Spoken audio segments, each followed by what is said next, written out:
Un saludo a todos ustedes, soy el doctor Carlos Carmona Cetina y me da mucho gusto participar en este congreso virtual que tendrá el Colegio Nacional de Cirujanos Dentistas y más festejando los 40 años de la Academia Mexicana de Ortodoncia y los 50 años del Colegio Nacional de Cirujanos Dentistas.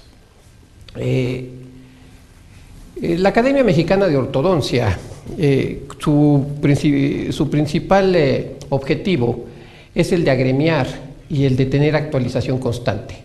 Así que a través de esta plataforma, pues algunos de nosotros estaremos participando, dejando huella virtual de nuestras conferencias.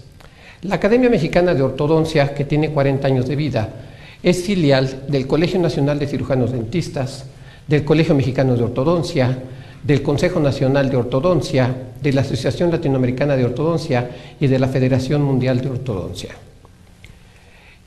Quisiera yo empezar, como la gran mayoría de mis pláticas, algunos quizá ya me han visto, con esta ilustración que una gran amiga mía, la doctora Laura Yadó, me facilitó algún día y que yo la uso para mencionar que percepción no es igual a realidad. Y cuéntase que son 6 ciegos y los llevan a conocer por primera vez a un elefante. A uno lo colocan en la trompa, ¿sí? A otro lo colocan en el cuerno, a otro lo colocan en la oreja, en la panza, en la pierna y en la cola. Los dejan un rato jugando con el elefante.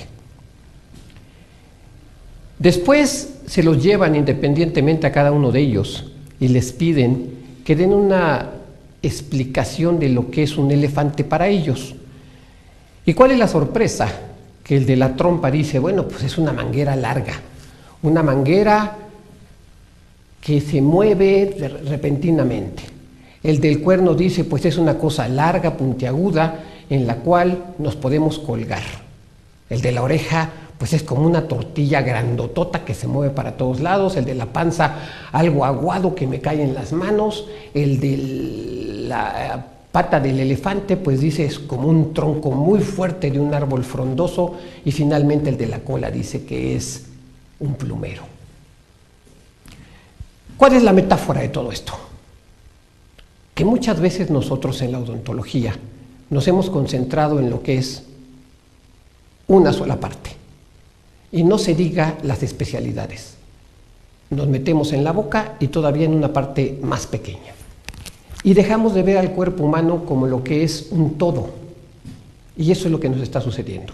Y todavía se empiezan a formar ahora especialidad de la especialidad, o subespecialidades también llamadas.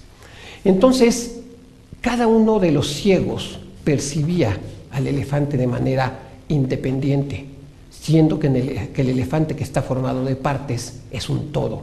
Eso nos está pasando.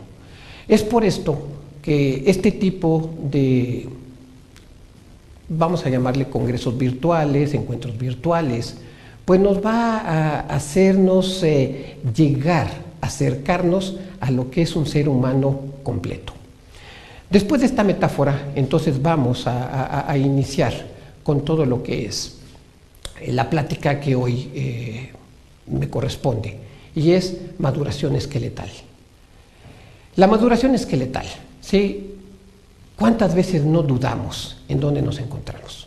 Ahí vemos la fotografía de un niño y una niña y que tienen la misma edad.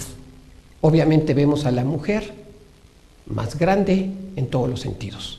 Hormonalmente, intelectualmente, espiritualmente, desde el que nacemos y prácticamente a los 6 meses se empieza a notar una diferencia. Es por eso que decimos en dónde nos encontramos. Y para poder nosotros determinar en dónde realmente nos encontramos con esa maduración esquelética y en qué edad realmente estamos para poder tratar a un paciente, tenemos varios métodos o varios medios. Uno de ellos es, ¿sí?, la radiografía lateral de cráneo, las vértebras. No se diga la edad dental en una radiografía panorámica, ¿sí?, Todos conocemos el molar de los 6 años, el molar de los 12 años, que si el canino termina el superior, su erupción a los 12 años, que deben de iniciar su erupción dentaria a los 7 meses aproximadamente, y eso nos lo dicen los odontopediatras. Bueno, tenemos otros métodos muy, muy certeros, que es la radiografía de mano, y es en la que yo me voy a concentrar. Aquí tenemos epífisis, diáfisis, huesos de samoideo, etc. Y todo ese concepto está prácticamente sujeto a lo que es la osificación endocondral. Entrando entonces en materia, ¿qué es la edad? La edad nosotros la definimos como el progreso que presenta un individuo a lo largo de toda su vida. Y la edad está dividida en varias otras, que es la edad cronológica, la edad emocional, la edad intelectual, la edad biológica. Y esa misma edad biológica ahora la definimos como el progreso que presenta un individuo hacia su madurez. Y a su vez esa tiene otras divisiones, que es edad morfológica, edad dental, edad esquelética y edad circunpuberal. Nosotros nos vamos a concentrar principalmente en la edad esquelética. Edad cronológica. Todos pues tenemos a alguien cercano, un amigo, nuestros padres, nuestros hijos, nuestros sobrinos, y preguntamos, ¿qué edad tienes? No van a decir, creo que tiene esqueléticamente tal y tal y tal edad, sino dicen, ¿sí? Ha nacido tal fecha, 14 de abril o 27 de marzo de tal año. Esa es la edad cronológica y es una edad que de alguna manera nos marca en dónde se encuentra o hacia dónde va el individuo, ¿sí? La edad emocional, esta edad, ¿no? ¿Cómo respondemos ante las emociones a veces? Hay gente pequeña, niños inclusive, muy tranquilos, que reaccionan de una manera tranquila, en paz, ante cualquier evento. Pero también hay aquellos niños que ante un requerimiento de ellos lloran, se tiran al suelo, manipulan a la mamá, etcétera, etcétera. Y no se digan adultos, que creemos que ya crecimos. ¡Wow! ¡Sorpresa! ¿Sí? De repente creo que somos los que hacemos un poquito más de berrinches. Entonces, la edad emocional es muy importante también conceptuarla, ¿sí? La edad intelectual, ¿sí? Bueno, qué mejor ejemplo que nuestro querido Chabelo, ¿sí? Es el niño de siempre, el niño que permaneció ahí. ¿Y qué tal los adultos chiquitos? Jovencitos o jovencitas con las que de repente nos sentamos a platicar y estamos frente a un ejecutivo. Entonces esa edad intelectual también nos empieza a dar un sesgo ante lo que nos estamos enfrentando, ¿sí? Edad biológica, ¿sí? Aquí tenemos, morfológicamente hablando, al paciente. Más alto tal persona porque viene de tal país, más alta la mujer, pues porque hormonalmente se desarrolla más. La edad dental, como lo platiqué, ¿sí? En una panorámica la podemos ver perfectamente bien. La edad esquelética, que es a la que nos vamos a referir, ¿sí? Y la edad circunpuberal, que esa es muy importante para nosotros y es donde realmente tenemos dudas en qué vamos a hacer con un tratamiento ortopédico u ortodóntico. ¿Sí? Entonces, la edad morfológica, como lo dije, ¿sí? Nos llena de dudas, ¿sí? Y nos equivocamos muy a menudo en el consultorio, ¿sí? La edad dental, la panorámica, ¿sí? Vuelvo aquí vemos, ¿sí? Cómo ya está erupcionado el primer molar, ¿sí? Entonces estamos hablando de que este paciente pues es mayor de 6 años, pero también vemos ahí que nos falta la erupción de los premolares. Entonces podemos pensar que andará por los 10, más o menos, 11 años, está a punto de esfoliarse algunas piezas temporales. Esto nos da indicios más o menos de dónde se encuentra ese paciente, ¿sí? La edad esquelética es donde concentraremos todo. Esa edad esquelética fundamentalmente se da en mano y muñeca. Las vértebras, de acuerdo a su forma, que también lo voy a platicar más adelante, nos darán una idea no tan certera como la mano y la muñeca, pero sí una idea de dónde nos encontramos. El desarrollo dental que acabo de hablar, codo, rodillas, la cadera, el pie y hombro. Como nos damos cuenta, son articulaciones y vamos a ver más adelante por qué es importante las articulaciones. Esto tiene que ver con la osificación endocondral. ¿Sí? La edad circunpuberal. ¿Sí? Todos nosotros estamos certeros y sabemos que alrededor de estos momentos en los cuales se presentan cambios sustanciales en la vida de los jovencitos, o sea que van pasando de niños a jóvenes, pues hay esos cambios hormonales que nos llevan a un disparo muy rápido, ¿sí?, en su crecimiento. Entonces, esta edad circunpuberal está marcada principalmente por las apariciones de sus manifestaciones sexuales, principalmente en las señoritas, todo lo que es la menarca, ¿sí? Hay patrones de crecimiento, ¿sí? Estos patrones de crecimiento van desde la concepción hasta el nacimiento. ¿De qué estamos hablando aquí?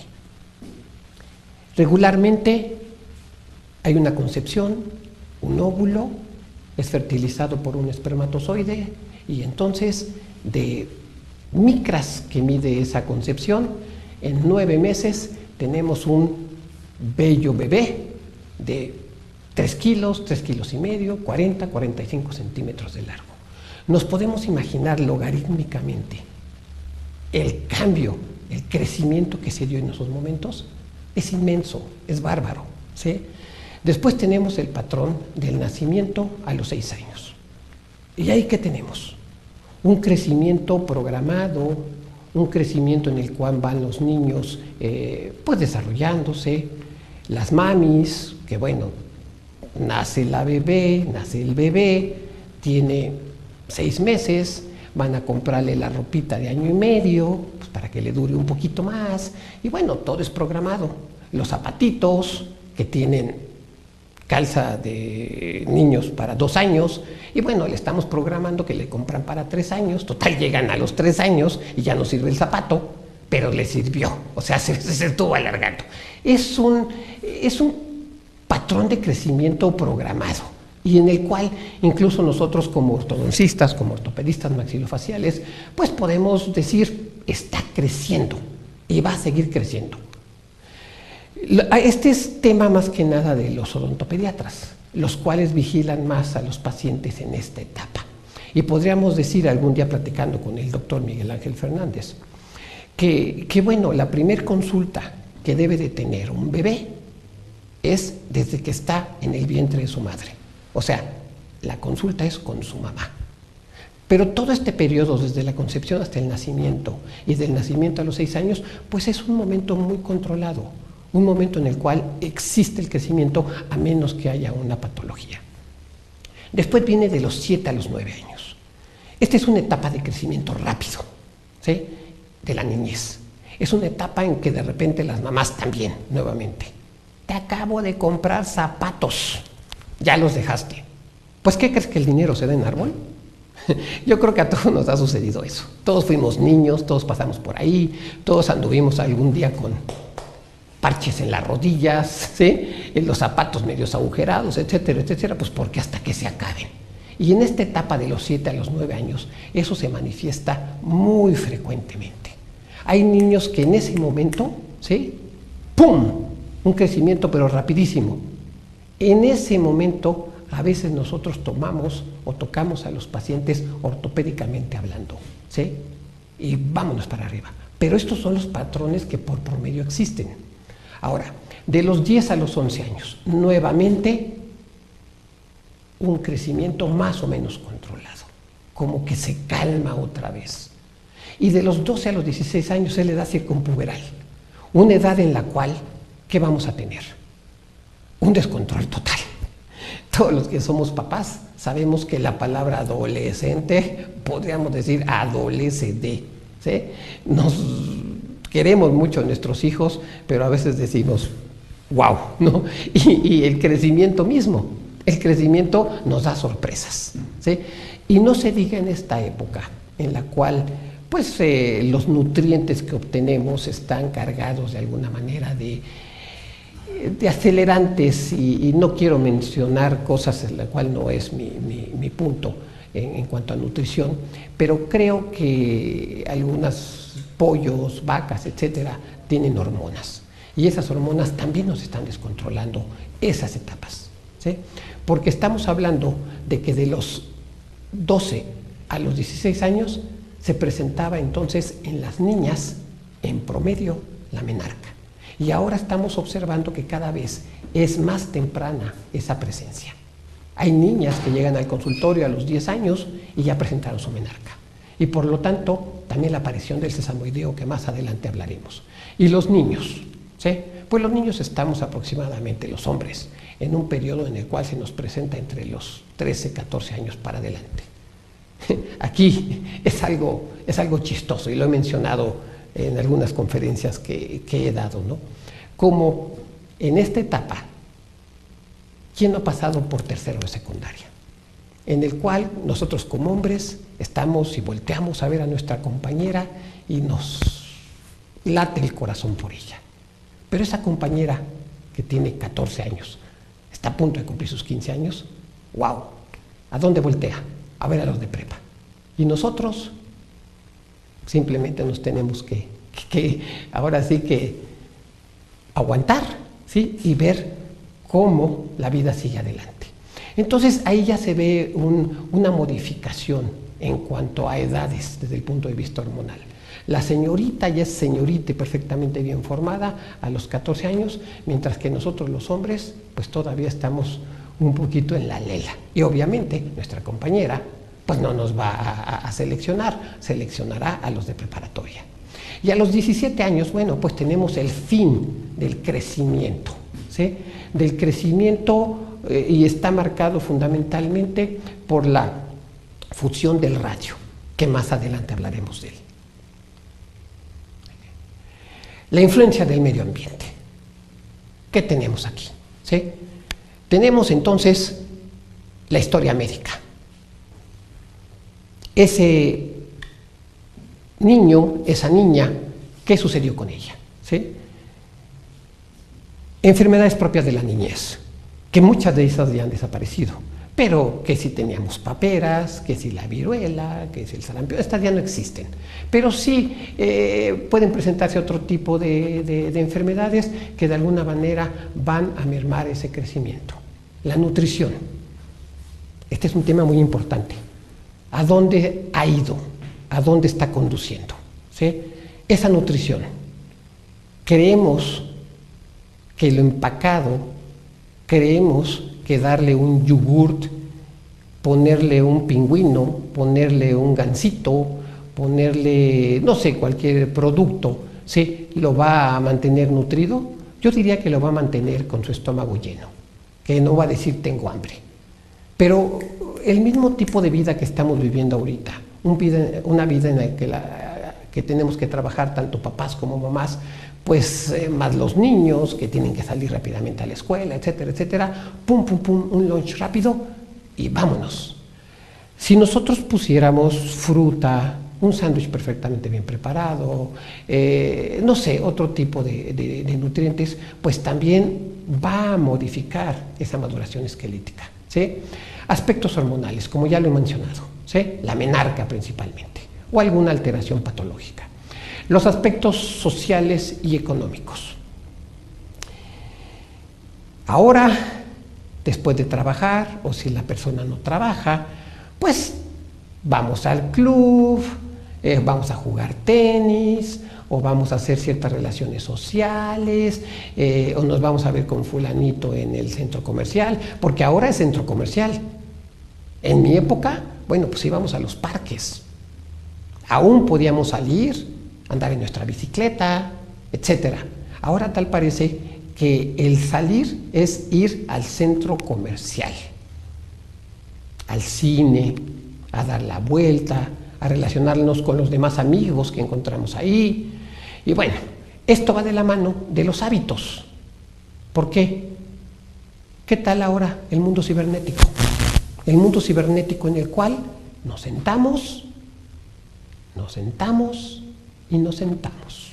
O sea, frente a una computadora o frente a nuestra Mac, nuestra PC, nuestra tablet, y no se diga con el teléfono y whatsappeando todo el tiempo. Entonces los hábitos cambian. Ya no hay ese aspecto funcional que es uno de los últimos puntos que estoy marcando aquí, sino que el niño y nosotros mismos como adultos estamos sentados, estamos leyendo.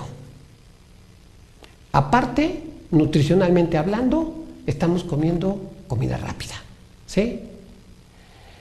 No nos movemos, estamos con ese hábito, y si estamos en crecimiento, pues obviamente modifica la apariencia de la persona, y también nosotros nos podemos equivocar en decir, está en tal etapa o creo que tiene tal edad.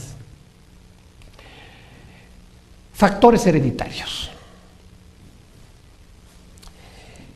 ¿Cuántas veces no llega a nuestro consultorio, sí, un papá bastante alto, 1,90, una mamá aproximadamente 1,75? Pues sabemos que el paciente tiene todas las posibilidades para tener un crecimiento, pero tiene que ver con todo lo que hablé anteriormente. La nutrición, los aspectos funcionales, los hábitos, etcétera. Porque genéticamente está determinado ese crecimiento, pero también necesita un empujoncito.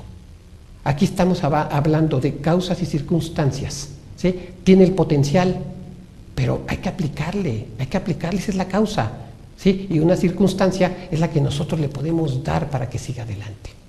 Entonces, también el mundo se ha globalizado. ¿Qué tenemos? ¿Sí?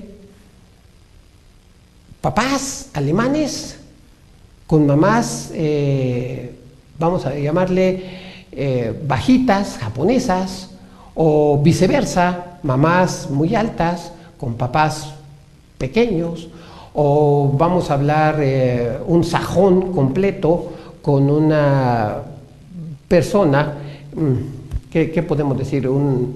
Una mexicana, pero del sureste, muy baja. Entonces ahí vienen factores que van a nivelar, ¿sí? Y me ha tocado inclusive ver por colores también de su tez cómo se encuentran, ¿sí? Blancos, muy güera o muy güero el papá, ¿sí? Y la mamá con ciertas tendencias a un moreno oscuro o inclusive negroides. Todo eso está sucediendo ahora en el mundo. Entonces ya no podemos hablar de razas puras, ya no podemos hablar de los promedios que existían, ¿sí? No podemos hablar ahora de una constante. Y mientras más tecnología exista, el mundo se va a seguir haciendo más pequeño, se va a seguir abriendo. Entonces los factores hereditarios también nos juegan un papel y un factor importante en determinar dónde se encuentra el paciente, ¿sí? Y a esto, si vemos nosotros o le sumamos, como ya lo mencioné anteriormente, los tejidos crecen de diferente manera. Esta es una tabla de Tanner desde 1962. Yo sé que de repente presentamos o mencionamos algunas fechas que ya tienen mucho tiempo, pero esto es como que bases que están totalmente establecidas de cómo crecemos y cómo están estudiados estos pacientes desde aquellas épocas. Entonces, aquí vemos cómo está en porcentaje, ¿sí? Del 0 al 200% de cómo se va desarrollando un tejido. Y en la parte inferior nosotros podemos ver cómo se encuentra la edad más o menos en la que se encuentra. Vamos con la amarilla, que es el tipo general, y es el que yo les platicaba. Ustedes pueden ver cómo de los 0, ¿sí? A los, vamos a llamar, 6 años, lleva ese crecimiento que yo les platicaba, controlado, ¿sí? Después viene, ¿sí? Un poquito para arriba, entre los 8 años más o menos, y después nuevamente se estabiliza, y después viene y se da circunpuberal, ¿sí? A los 14 años. Ese es el crecimiento general, del cual les platiqué con anterioridad, ¿sí? Tenemos el linfoide, que es el morado que observamos ahí. Ese el tejido linfoide que más conocemos nosotros y que más nos afecta es el tejido adenoideo, que se encuentra en el área retrofaringea, ¿sí? Todos sabemos que ese tejido linfoide es un tejido de defensa, ¿sí? Y es un tejido de defensa que para los que vivimos en la Ciudad de México, pues con 25 millones de habitantes en promedio, creo que ahí vamos hasta ahorita, hasta el 2017, pues no es solamente la contaminación que tenemos de producto del petróleo o de la gasolina, sino las partículas que están flotando. Y esas partículas van desde polvo, polen y puedo decir incluso excremento. Hay mucho fecalismo. ¿De qué hablamos? Fecalismo animal, gatos, perros, ratas e incluso humano. Ese tejido linfoide lo que hace es filtrar lo que nosotros estamos respirando, ¿sí? Y obviamente, ¿sí? Aquí vemos el crecimiento, como casi está al 100% a los 6 años. Y es cuando escuchamos a esos niños roncar. Un ronquido constante, inclusive babean un poco en la noche y los papás tienen que estar muy pendientes de esto. Y tenemos que estar nosotros como especialistas también pendientes de lo que está sucediendo, y eso es a través de una buena historia clínica, ¿sí? Y preguntar a los papás qué es lo que sucede con sus hijos. ¿Por qué? Si nosotros no nos damos cuenta de esto y no se remueve este tejido linfoide, todos hemos oído hablar de la fascia adenoidea, una fascia en la cual las áreas paranasales se encuentran deprimidas, ¿sí? Donde el niño, el momento que tiene que respirar por boca, entonces ¿qué hace? Baja la lengua, ¿sí? Constantemente proyecta la mandíbula y la mandíbula se encuentra en un crecimiento activo y por lo tanto se alarga por la presión de todos los músculos de la lengua. Entonces, tenemos que fijarnos cómo estamos creciendo, tenemos patrones de crecimiento diferentes. El tejido adenoideo, como pueden verlo ustedes, hasta casi un 200%, si no se le trató a ese individuo, entre los 10 y los 12 años se encuentra, pero en total plenitud. Y después vemos cómo va descendiendo, porque como lo dije, es un tejido de defensa, un tejido de protección, que va a desaparecer cuando termina la edad circunpuberal, cuando termina el crecimiento prácticamente. Y eso, como lo puse también anteriormente, termina alrededor de los 17 años. Se va. Y muchos papás inclusive dicen, es que a mí me han dicho que desaparece el tejido adenoideo. ¿Para qué mandamos a quitarle adenoides o amígdalas a mi hijo? Claro, hay que tratar de evitar una cirugía. La mejor cirugía es la que no se hace, la mejor medicina es la que no se toma, la mejor llamada es la que no se recibe. Pero cuando detectamos esto, debemos de prevenir lo que se va a desarrollar en esa cara. Entonces, también tenemos el tipo de crecimiento neural, ¿sí? Vean ustedes el azul, cómo más o menos a los 6 años casi alcanza el 100%, está en el 90%. De ahí la razón de que muchos niños en esos momentos es lo más adecuado para que aprendan a tocar piano, para que aprendan otro idioma, guitarra, en fin, todas las habilidades, ¿sí?, cerebrales que podemos tener. Y vemos cómo se conserva en el 100% a partir de aproximadamente los 12 años. Y finalmente, el tipo genital. Vemos cómo está en el 0% y nos vamos a un 10%, 12% y así se va manteniendo hasta los 12 años. Y viene inmediatamente un crecimiento muy rápido con la edad circunpuberal. Ahí lo vemos en el color café, ¿sí? Y ahí entonces aproximadamente a los 14, 15 años empiezan a tener todas las posibilidades de ser papás y mamás. Nada más que ahí es donde entra nuestra educación y que veamos nosotros y que previnamos a nuestros hijos en cuanto a esa situación. Ven ustedes entonces cómo también tenemos patrones de crecimiento que van a alterar en dónde se encuentra el niño en cuanto a la maduración esqueletal, ¿sí? Entonces podemos decir, ¿edad cronológica es igual a edad esquelética? Yo los invito a que pensemos un poco. Yo creo que no, ¿sí? Hay tantos factores que ahora ya nos afectan, y especialmente en este mundo, como lo mencioné con anterioridad, que está plagado de efectos secundarios que nos llevan a no tener los promedios que desde hace muchos años ya estaban establecidos. Para eso entonces, ¿sí?, tenemos la osificación, que es en lo que se va a fundamentar la maduración esqueletal. Y la osificación nosotros la sabemos que son de dos tipos, intramembranosa y endocondral. La intramembranosa, y el ejemplo más claro que conocemos nosotros, es el cartílago de Meckel, y es el que forma a nuestra mandíbula. Y en nuestras clases de embriología, bueno, pues estudiamos todo esto. Y la endocondral, ¿sí? La endocondral, a partir de un centro, como lo vemos en la lámina, en esta lámina, ¿sí?, de un centro, en el otro extremo, se empieza a osificar.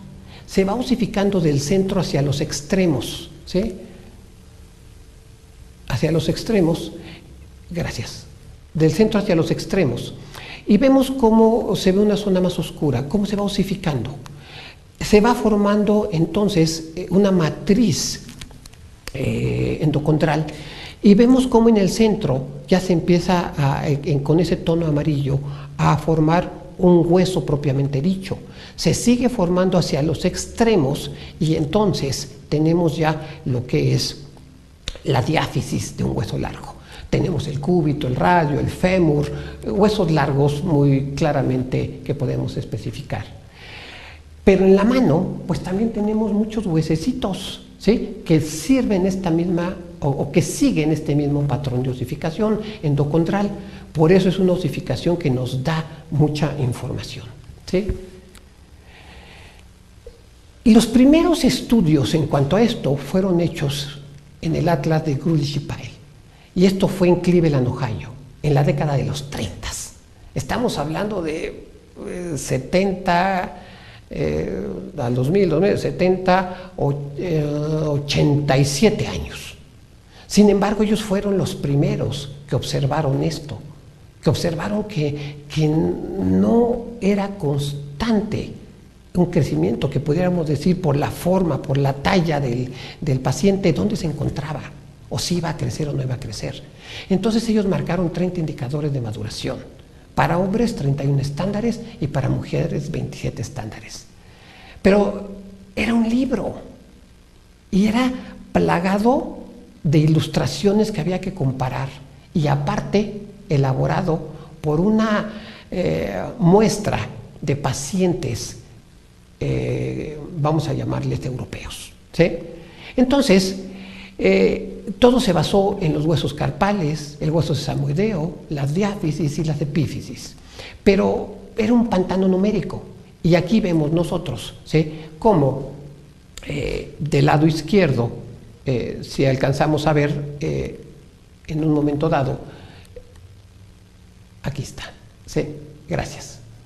Aquí tenemos de lo que estamos, una placa epificiaria, y tenemos ya lo que hablamos de un centro, ¿sí?, la osificación endocondral, y hacia los extremos cómo se fue formando lo que es una diáfisis. Vamos a hablar más adelante, ¿sí?, los huesos carpales propiamente dichos, ¿sí?, y aquí tenemos el hueso sesamoideo. Todo esto lo observaban ellos, ¿sí? Aquí lo vemos un poquito más con forma, como todavía está la placa epificiaria, y aquí vemos cómo ya está fusionado completamente lo que llamamos nosotros el radio, ¿sí? Entonces ellos observaron esto y dijeron, ¿cómo podemos hacer para determinar en dónde se encuentra? Entonces sacaron muchas muestras de manos, ¿sí?, y determinaban en cada página, ¿sí?, qué era lo que encontraban. Por supuesto que está en inglés, no hay traducción para español, o yo no la he visto, y especificaban cada huesecito, dónde se encontraba, cuál era la forma, y teníamos que ir buscando en cada una de las radiografías de mano, que regularmente la mano que tomamos es la mano izquierda, ¿sí? ¿Por qué? Porque es la mano que en un momento dado tiene menos trabajo. Entonces es una mano que está creciendo de forma natural. Entonces hay otras historias. Hablan de guerra y que entonces perdían la mano derecha, pero realmente lo que a nosotros nos lleva a pensar en aquellos tiempos, cuando eran tiempos de guerra, Segunda Guerra Mundial, etcétera, no podía seguirse todo el estudio. Por lo tanto, la eliminaron, pero la historia real es de que la mano izquierda pues es la que tiene menos movilidad y por eso es más exacta. Si me preguntan de un zurdo, bueno, pues desafortunadamente todo está planeado para mano derecha. Ahora, teníamos que comparar exactamente dónde se encontraba y teníamos que buscar todo lo que nos decía. Así que lo desechamos un poco y decidimos tomar algo más moderno, que era moderno para aquella época y quizá para la época en la que yo estudié ortodoncia y ortopedia maxilofacial en el Centro de Estudios Superiores de Ortodoncia de la Ciudad de México, ¿sí? Así que buscamos otro tipo de elementos que nos permitieran saber en dónde nos encontrábamos. Esto es Perú, ¿sí? Este es montañas de Perú. Son bellísimas, es fabuloso, es vivir la naturaleza, pero con cuidado y entrenamiento. Bueno, ahora, entonces encontramos nosotros la evaluación radiográfica de maduración esquelética de Leonard S. Fishman, ¿sí? Esta fue publicada, o esta fue hecha, elaborada en el Eastman Dental Center. Y lo pueden ustedes buscar en el Angle de Ortodoncia de abril de 1982. Les voy a mostrar poco a poco, ¿sí? Es un método práctico, rápido, para saber dónde nos encontramos. Y es hasta la fecha, desde mi punto de vista, desde mi experiencia, lo que para mí me ha funcionado. Pueden buscarlo, Fishman, el hombre pescado, lo ponen en Google, en San Google encuentran todo, lo googlean y sácatelas, ¿no? San Google, hasta la tarea encuentran, ¿no? Y no se diga Wikipedia, que no aceptamos las tareas de Wikipedia, aunque bueno, Wikipedia también nos dice muchas cosas. El problema con Internet es que realmente haya alguien que nos diga que eso es real lo que está publicado ahí. Pero bueno, busquen está en abril de 1982 y vamos a empezar con él, ¿sí? Maduración esqueletal, entonces, de Fishman. Está compuesto de 4 etapas de maduración ósea, 6 sitios anatómicos específicos y 11 indicadores de maduración. Como ven, de un libro, pero de unas 300 páginas, comparado contra esto, es muy rápido. Vamos a examinar cada una de ellas. Entonces, etapas de maduración ósea. La primera, la epífisis de las falanges se hace más ancha. ¿Recuerdan lo que yo les dije de la diáfisis? La diáfisis, a ver si me pueden reducir, por favor. La diáfisis, gracias, sí. Ok, no tengo aquí. La diáfisis es la porción vertical, la larga, ¿sí? Y la epífisis es la horizontal. Entonces, cuando empieza a osificarse, igual que se hizo el proceso de su diáfisis, noten en el centro del lado izquierdo cómo está, pequeñito, como un granito de arroz, y empieza a alcanzar, ¿sí?, la anchura de su diáfisis, como lo vemos donde está señalado con las flechas, ¿sí? Si nos vamos a la segunda etapa de osificación, es la presencia del abductor sesamoideo del primer dedo, y vamos a llamarle, ¿se acuerdan que decíamos, si me regresas, por favor? Antes era el pulgar, el índice, el medio, ¿sí?, el anular y el meñique, ¿sí?, el dedo chiquito. Ahora es el dedo 1, el dedo 2, el dedo 3, el dedo 4 y el dedo 5, ¿sí?, para que nos podamos entender. Entonces, la osificación, ¿sí?, del sesamoideo es un huesecito que aparece aquí, en esta zona, donde se encuentra el pulgar o el dedo número 1, primer dedo. Y ese aparece regularmente, si tenemos la duda, ¿sí?, como punta de alfiler, donde ven ustedes la flecha. Esa punta de alfiler, ¿sí?, ahí cuando aparece, sabemos que ese paciente tiene de 1 año a 1 año y medio aproximadamente de crecimiento recidivante. ¿De qué estamos hablando entonces? ¿Sí? De que este huesecito se presenta regularmente en la edad o la aparición de la edad circunpuberal. Es muy importante. Entonces, nosotros sabemos que de los 0 a los 6 años, pues hay crecimiento activo y sabemos que ese niño está creciendo, a menos que haya una patología. Entre los 7 y 9, como dije, ¡pum!, rapidísimo, ¿sí? Después 9, 10 se tranquiliza, pero ahora con los cambios que yo ya les platiqué, hormonales y por nutrientes, etcétera, se están acelerando esas etapas. Tenemos duda entonces de dónde se encuentra ese paciente, si va a crecer para aplicarle o no aplicarle un aparato ortopédico. Vamos a hablar del arco extraoral, vamos a hablarle de un Frankel, vamos a hablar de un Bionator, de un Macari, en fin, hay muchas cosas que podemos nosotros colocar, pero siempre y cuando esté aún creciendo. Entonces, yo sugiero que si tienen dudas en un niño a partir de los 10 años, 11 años, tomen esta radiografía carpal y empiecen en primer lugar por el hueso sesamoideo. Si el hueso sesamoideo no aparece, pues entonces tenemos mucho por delante. Pero si ya está como punta, que lo estamos viendo punta de alfiler aquí, o si ya está como grano de arroz, entonces estamos hablando de que ese paciente ya inició su máximo pico de crecimiento circunpuberal, hombres y mujeres, ¿sí? Si ya apareció, entonces vamos a otras etapas. Y esa etapa es el acampanamiento de las epífisis sobre las diáfisis. Si ya tienen una anchura, las epífisis igual que su diáfisis, ¿qué es lo que va a hacer entonces? Como vemos donde están las flechas, abraza, se acampana de manera de que empieza a fusionarse con su propia diáfisis. Todavía vemos en medio una zona que se llama placa epifisiaria, ¿sí? Todavía hay entonces crecimiento. Y la siguiente etapa sería la de fusión del epífisis con la diáfisis. Y si ven todavía del lado izquierdo, ¿sí?, hay esa placa epifisiaria, vemos cómo va desapareciendo en la del centro, y donde están las flechas, observamos que ya se fusionó la epífisis a su diáfisis. Ahí prácticamente pues ya el crecimiento ha desaparecido. Pero pues tenemos 6 sitios anatómicos en los cuales se va a presentar esto, ¿sí? 6 sitios anatómicos que se presentan principalmente en el dedo pulgar, ¿sí?, o en el dedo 1, en el dedo 5, ¿sí?, y en el dedo 3, en el dedo medio. En el dedo medio, como ven ustedes, hay 3, ¿sí?, sitios anatómicos, y finalmente, ¿sí?, en el radio.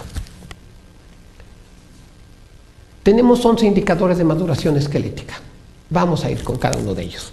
Entonces quedamos que lo primero era el ensanchamiento de las epífisis, ¿sí? Y aquí tenemos, ¿sí?, la falange, y también vamos a llamar así. Antes era falange, falangina y falangeta. Se han de acordar, cuando llevamos anatomía por ahí de los 70s, más o menos eso era lo que decíamos. Ahora es, ¿sí?, distal, media y proximal. Entonces, vamos a hablar de la falange proximal del tercer dedo, o sea, del dedo medio, ¿sí? Y entonces observamos cómo, ¿sí?, aquí se encuentra, como que no tengo buena, bueno, pero está en el dedo medio. ¿Me regresan, por favor? ¿Me regresan a pantalla? ¿Me pueden regresar a pantalla? Gracias. Entonces aquí tenemos, ¿sí?, el dedo medio, ¿sí?, en la proximal. Esa es la primera. Después nos vamos a la segunda, ¿sí?, que es la falange media del tercer dedo, ¿sí? Vean ustedes, ahí está. Esa sería la número 2. Después tenemos, ¿sí?, la falange media del quinto dedo, ¿sí?, porque aquí todo se expresa en el quinto dedo, en la media. Aquí la vemos, ¿sí? Después nos vamos a lo que es la osificación, que esa sería entonces la cuarta, y de la cual yo les recomendaría que cuando haya dudas partan. O sea, nuestro punto de partida va a ser el cuarto indicador de maduración esquelética, ¿sí? Es entonces la presencia del hueso sesamoideo, y ese se encuentra en el primer dedo, ¿sí? A partir de esto, si ya lo vemos, entonces decimos, voy hacia el quinto, sexto, para arriba. Si no lo veo, me voy hacia abajo. Pero si no lo veo, pues con toda seguridad sabemos que todavía tenemos tiempo por delante. Claro que una cosa importante que le digamos a la mamá es, especialmente con las niñas, que si tienen, ¿sí? Entonces, buena comunicación con ellas, en el momento que se presente su menarca, que por favor nos lo reporte. ¿Para qué? Para que lo apuntemos en el expediente. Porque no es lo mismo tratar a un paciente que está en esos momentos de crecimiento activo y que está a punto de terminar con el crecimiento, a un paciente que todavía tiene mucho por delante. Ahora, acampanamiento de las epífisis, ¿sí? Aquí vemos, ¿sí?, la falange distal del tercer dedo, ¿sí? Y aquí vemos cómo se está acampanando. ¿Sí la ven? Cómo está abrazando ya, ¿sí?, la epífisis a su diáfisis, ¿sí? Después la falange media del tercer dedo, ¿sí?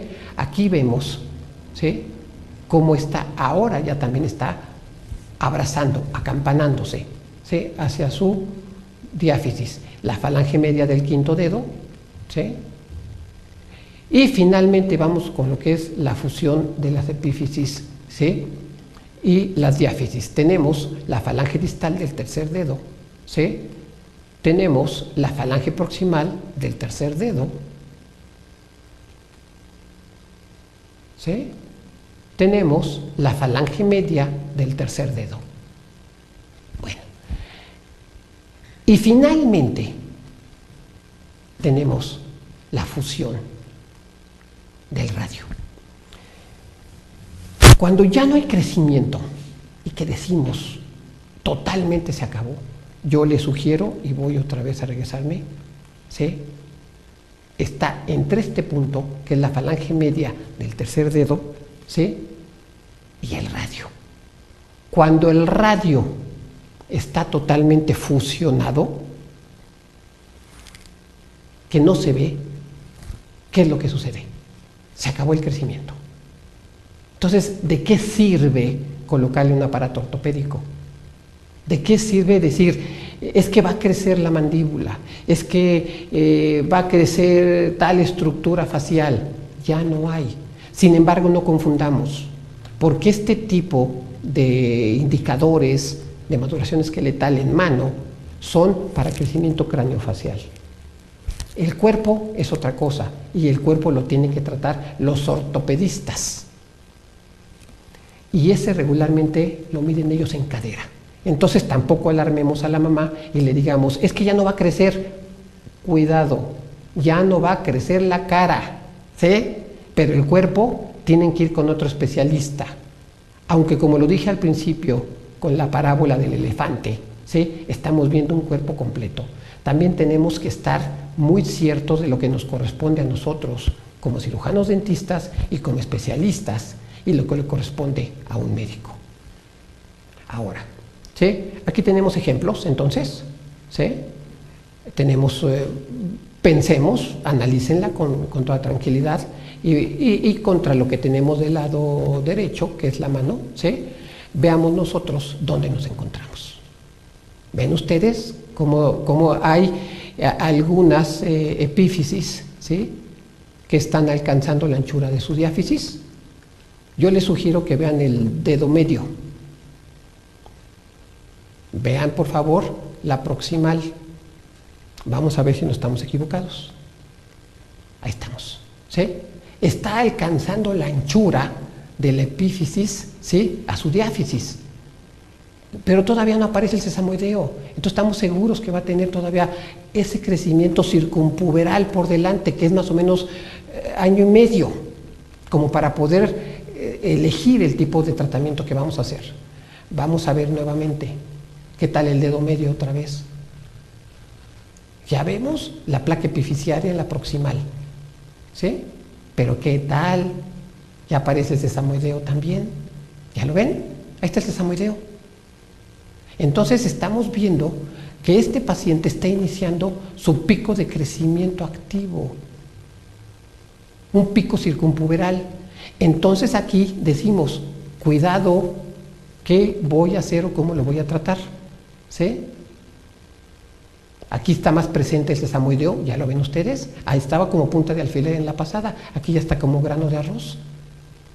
Y vean aquí dónde se encuentra, ¿sí? Ya se está acampanando y prácticamente fusionando. Y aquí Ya vemos todo casi fusionado, vemos la aparición de ese samoideo, ¿sí? Y está el radio. El radio totalmente fusionado. Este paciente ya no tiene crecimiento por delante. Como ven, es un método práctico, rápido, Fishman, ¿sí? Y finalmente, algo más rápido. No tenemos a la mano las vértebras, perdón, la mano izquierda.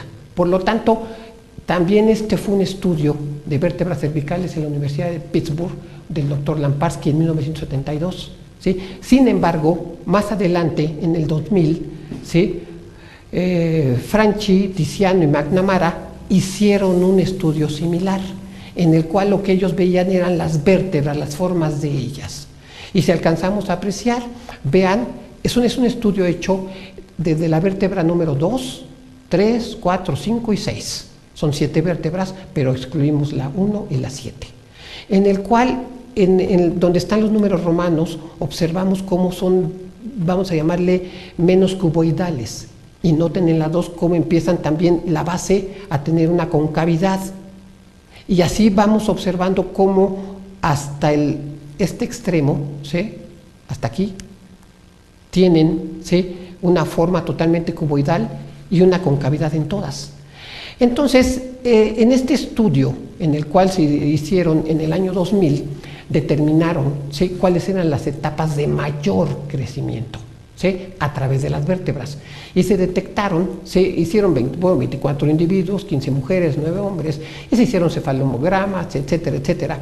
Y detectamos cómo, al medir nosotros los crecimientos, cómo se iban manifestando y se relacionaron con las etapas de maduración vertebral, ¿sí?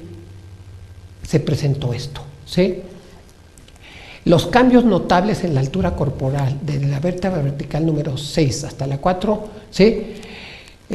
Fueron activos de una manera, ahí lo ven, cómo está la 2 en el proceso odontoides, ¿sí? Y cómo va la vértebra número 3, sí, es la 3, y noten cómo se va haciendo cuboidal y cómo está en la base, sí, de la 2, que es lo que observamos, esa concavidad. Y notamos cómo entre la 3 y la 4, según la cefalometría que se presentó con McNamara en el 2000, ¿sí? Tenían el máximo pico, ¿sí? De crecimiento mandibular, como lo expresa en el inciso número 3. ¿Sí? Entonces, sí, como conclusión, el mayor incremento en el crecimiento mandibular y corporal se da en las etapas de las vértebras cervical 3 y cervical 4. Cuando nosotros vemos, como está aquí, que la 3 y la 4 empiezan a tener concavidades, sabemos que está entrando en ese pico de crecimiento circunpuberal, podríamos decir, mandibular, de acuerdo al desarrollo que se presentó midiendo cefalométricamente ciertos planos. Esto es muy rápido. Si la mamá insiste en que no le voy a tomar una radiografía de mano porque no quiero que se radie, etcétera, etcétera, bueno, pues vean sus vértebras. Yo simplemente sugiero que si las vértebras están de una manera cuboidal y las bases ya tienen concavidades, aguas. Específicamente la 3 y la 4. Y si ya se van a las 5 y a las 6, bueno, pues ya ni hablar, ese crecimiento transcurrido. ¿Sí? Aquí tenemos, entonces, véanlo, también, ¿sí?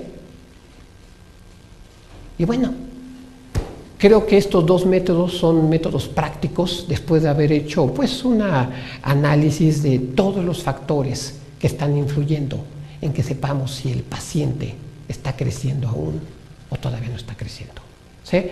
Espero que pues esta hora rápida podíamos haber entrado en más ejemplos, podíamos haber hablado de otros métodos. Está un método de Sassouni que habla de la, digamos, de la faringe distal, ¿sí? Del dedo medio comparado contra la erupción del segundo molar inferior.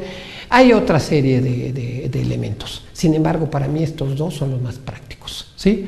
El de McNamara, ¿sí? Tiziano, del año 2000, y el de Fishman, ¿sí? El cual pueden encontrar ustedes en el Angle. ¿Sí? Esto que vemos aquí, bueno, pues es el pico, el Iztaccíhuatl, cuando todavía en sus glaciares había nieve, cómo se ha transformado todo todo el mundo. Ahora podemos tener las 4 estaciones en un mismo día en la cajuela de los carros. Ya traemos pues toda la ropa que necesitamos para un día. Les agradezco mucho su atención y bueno, estos esfuerzos que hace el Colegio Nacional de Cirujanos Dentistas para brindarles a ustedes estos congresos virtuales, estamos seguros de que seguirán adelante y que serán de gran ayuda para ustedes. Y lo pueden consultar en cualquier momento. Si hay algunas dudas o quieren penetrar más en esto, comuníquense al Colegio Nacional de Cirujanos Dentistas 55 59 73 71. Pregunten por cada uno de nosotros y seguramente ahí les darán pues nuestro correo electrónico para que podamos comunicarnos. Y bueno, esta es mi otra parte. Soy yo cuando todavía me gustaba pues compartir con la naturaleza toda su belleza en toda su plenitud. Muchas gracias y Carlos Carmona Cetina para servirles. Espero poder estar pronto con ustedes nuevamente.